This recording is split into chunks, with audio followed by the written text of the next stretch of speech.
सबको पता है कि कोरोना कोई नई बीमारी नहीं है। ये हमारी श्वसन तंत्र को नुकसान पहुंचाने वाली तमाम बीमारियों का एक नया स्वरूप है, जो कि हमारी लापरवाहियों की वजह से एक भयावह रूप में तब्दील हो गई है। ऐसा नहीं है कि हम इस बीमारी से जीत नहीं पाएंगे। हमने पहले भी ऐसी बीमारियों का सामना किया है, जैसे कि सार्स या कोविड-1। कोविड-2 को हराना कोई बड़ी बात नहीं है। आज नहीं तो कल हम इसका वैक्सीन बना ही लेंगे। लेकिन बड़ा प्रश्न ये है कि क्या कोरोना जैसी बीमारी को स्थायी रूप से समाप्त किया जा सकता है?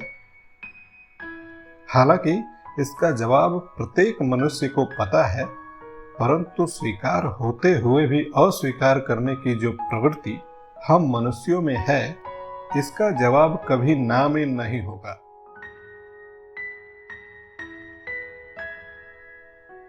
हैरान करने वाली बात यह है कि समाज की बड़ी आबादी को आज भी यह नहीं पता है कि गलती कहां और कैसे हो रही है।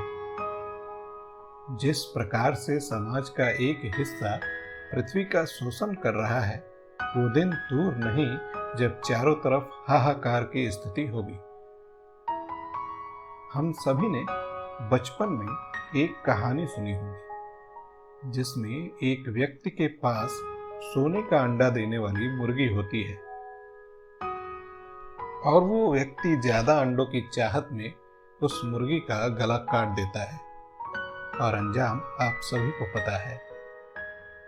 आज ये पृथ्वी उसी मुर्गी की तरह है, जिसका गला बहुत तेजी से समाज के कुछ विशेषाधिकार प्राप्त लोगों के द्वारा काटा जा रहा है।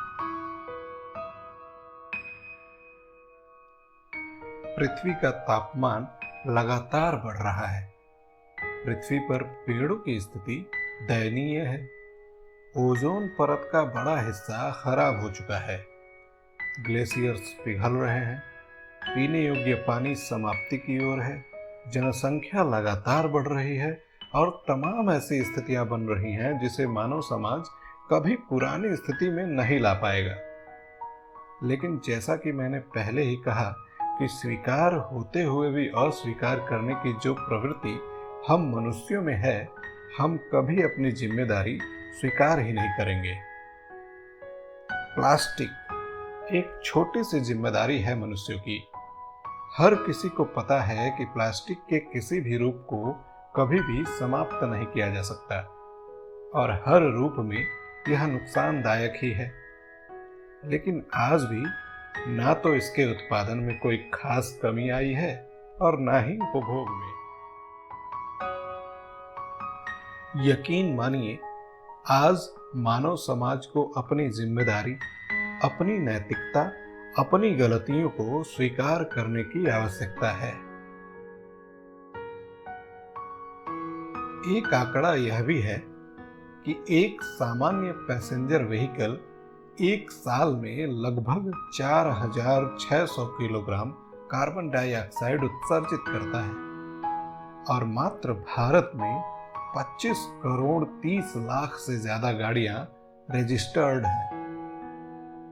अब आप भारत में चलने वाली फैक्ट्रीज और जलाए जाने वाली प्लास्टिक के बारे में भी सोच सकते हैं।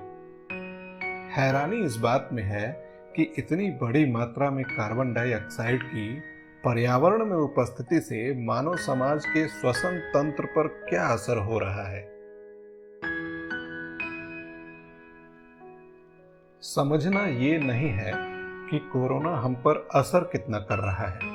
समझना ये है कि हमारे अंग कितने मजबूत हैं ऐसी बीमारियों का सामना करने के लिए। विकास के नाम पर पर्यावरण का विनाश करना कभी भी एक अच्छा निर्णय नहीं हो सकता है। 22 अप्रैल को सिर्फ पृथ्वी दिवस मनाने से आपकी पृथ्वी के प्रति जिम्मेदारी खत्म नहीं हो जाती है। बहुत जरूरी है कि हम स्वीकार करने और खुद को रोकने की क्षमता का विकास करें।